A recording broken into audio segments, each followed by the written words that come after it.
ایک بہت خوبصورت لڑکی بادشاہ کے دربار میں رقص کر رہی تھی اور بادشاہ بہت ہی کالا بدصورت تھا۔ رقص کرنے کے بعد لڑکی نے کہا، بادشاہ سلامت، جان کے امان پاؤں تو ایک سوال کرنے کی اجازت ملے گی؟ بادشاہ نے اجازت دے دی۔ لڑکی نے کہا کہ جب حسن تقسیم ہو رہا تھا تو آپ کدھر گم تھے؟ بادشاہ بغیر غصہ کیے مسکرا کے بولا، جب تم حسن کی لائن میں کھڑی تھی تب میں نصیب کی لائن میں کھڑا نصیب لے رہا تھا، اور یہ میرا نصیب ہے کہ تجھ جیسی خوبصورت حسن والی میری غلام ہے اور میرے سامنے ناچ رہی ہے۔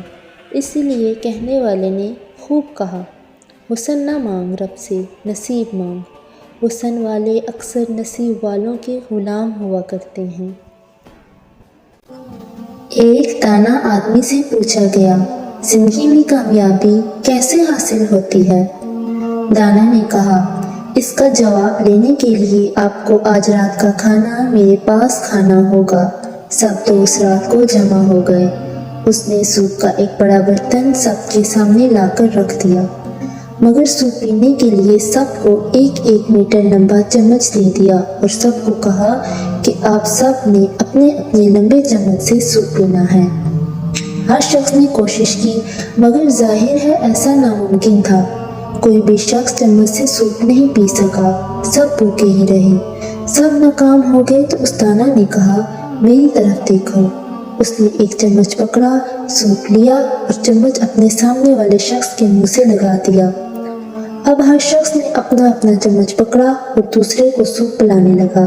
سب کے سب بہت خوش ہوئے۔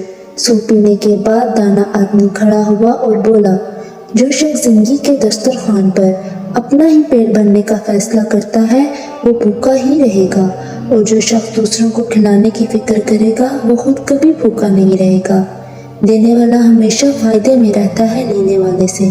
ہم سب کی کامیابی کا راستہ دوسروں کی کامیابی سے ہو کر گزرتا ہے۔